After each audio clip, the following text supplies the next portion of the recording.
शेतकरी मित्रांनो, आज राज्य शासनाने राज्य मंत्रिमंडळाच्या बैठकीमध्ये एक मोठा निर्णय घेतलेला आहे. कारण त्या मंत्रिमंडळाच्या बैठकीमध्ये अपेक्षा होती, की आज कुठला निर्णय होतो. कारण आपल्या प्रतीक्षा ह्या आहेत, की राज्य शासनानं जो कर्जमाफीचा जी-आर मंजूर केलेला आहे, राज्य शासनाच्या माध्यमातून जो जी-आर काढण्यात आलेला आहे, त्या जी-आरमध्ये काय बदल होऊ शकतात का? कारण जर बदल केले तर राज्य शासनाच्या या कर्जमाफीमध्ये जास्तीत जास्त शेतकऱ्यांचा समावेश ह्याच्यामध्ये केला जाऊ शकतो आणि याकडेच नजरा लागत असतानाच अखेर राज्य शासनाकडून एक दिलासादायक अपडेट शेतकऱ्यांसाठी आलेले आहे. कारण राज्य शासनाकडून 2017 व 2019 मधील कर्जमाफीत न सापडलेल्या शेतकऱ्यांना ही कर्जमाफी देण्याचा एक मोठा निर्णय राज्य शासनाकडून घेण्यात आलेला आहे.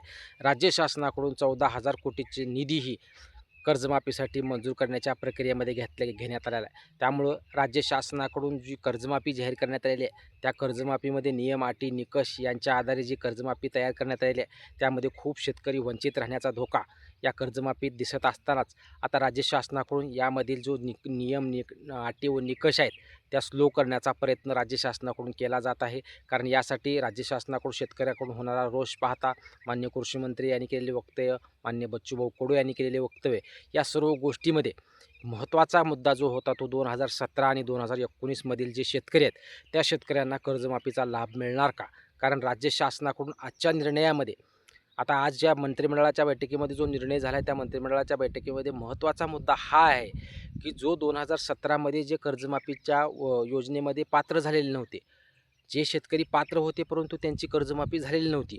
2019 मध्येही कर्जमाफीसाठी पात्र असतानाही त्यांना कर्जमाफी मिळाली नव्हती. अशा शेतकऱ्यांचा समावेश या शेतकरी कर्जमाफीमध्ये केला जाणार आहे आणि या शेतकरी कर्जमाफीमध्ये त्यांनाही 2 लाखापर्यंत सरसकट कर्जमाफी करण्याचा निर्णय राज्य शासनाकडून घेण्यात आलेला आहे. त्यामुळं 2017चे शेतकरी याच्यामध्ये खूप वंचित राहणार होते. कारण 2019 मधले कर्जदार या कर्जमाफीमध्ये घेण्यात आलेले आहेत, परंतु त्यांना फक्त 50,000 रुपयाचा लाभ राज्य शासनाकडून देण्यात आलेला आहे. परंतु 2017 मध्ये जे शेतकरी कर्जमाफीपासून वंचित राहिलेले होते, असे खूप शेतकरी होते आणि त्यांना त्या शेतकऱ्यांना कर्जमाफीची गरज होती.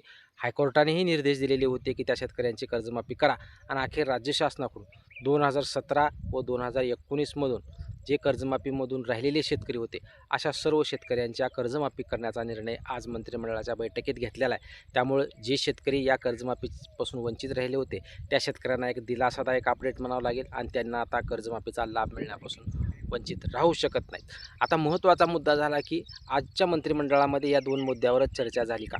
कारण या 2 मुद्द्याबाबत आत्ता निर्णय झालेला आहे. परंतु महत्त्वाचे मुद्दे जे आहेत कर्जमाफीमध्ये, ते म्हणजे खरीप 2025 मध्ये पीक कर्ज घेतलेले शेतकरी, रिन्युअल करून बसलेले व 2 वर्षाची अट अडकलेले शेतकरी, त्यांना ह्या अटी रद्द करण्याची मागणी सध्या होत आहे. त्याचबरोबर 2019 मधील जे शेतकरी आहेत, त्यांनी कर्जमाफी झालेली होती व त्यांनी नवीन कर्ज घेऊन थकीत झाले आहेत, त्यांना 50,000 रुपयाचा लाभ राज्य शासनाकडून देण्यात आला आहे. याबाबत अजून कुठलीही अपडेट राज्य शासनाकडून जाहीर करण्यात आलेली नाही. परंतु शेतकरी मित्रांनो, अजूनही प्रतीक्षा आपण करूयात. निश्चित यामध्ये बदल होऊ शकतो. त्याबाबत सध्या चर्चा चालू आहे. माननीय बच्चूभाऊ कडू बैठक घेणार आहेत. माननीय कृषी मंत्री, मुख्यमंत्री अशी चर्चा करणार आहेत. या सर्व चर्चा झाल्यानंतर निश्चित ज्या ज्या बाबी चुकीच्या यामध्ये ठरलेल्या आहेत, त्यावर निश्चित मार्ग काढला जाईल अशी अपेक्षा आहे. आणि निश्चित उर्वरित ज्या ज्या शेतकऱ्यांना जाचक अटी आहेत, त्या जाचक अटी रद्द होऊन त्या शेतकऱ्यांनाही कर्जमाफीचा लाभ निश्चित दिला जाणार आहे. त्यामुळे 14,000 कोटी रुपयाची मंजुरी राज्य शासनाकडून आता कर्जमाफीसाठी मंजुरी झाली आहे. त्यामुळे टप्प्याटप्प्याने राज्य शासनाकडून निधी मंजूर केला जाईल व कर्जमाफीच्या प्रक्रियेला लवकरात लवकर सुरुवात केली जाईल. परंतु आजच्या व्हिडिओमध्ये 2017 व 2019 मध्ये जे शेतकरी कर्जमाफीपासून वंचित राहिलेले होते, अशा शेतकऱ्यांना एक दिलासादायक अपडेट म्हणावं लागेल. कारण त्याही शेतकऱ्यांना आता 2 लाखापर्यंत कर्जमाफीचा लाभ दिला जाणार आहे. ही जग अपडेट सर्व शेतकऱ्यांना द्यायची होती. चॅनलवर नवीन असाल तर चॅनलला सबस्क्राईब करा व जास्तीत जास्त शेतकऱ्यांपर्यंत व्हिडिओ शेअर करा. धन्यवाद.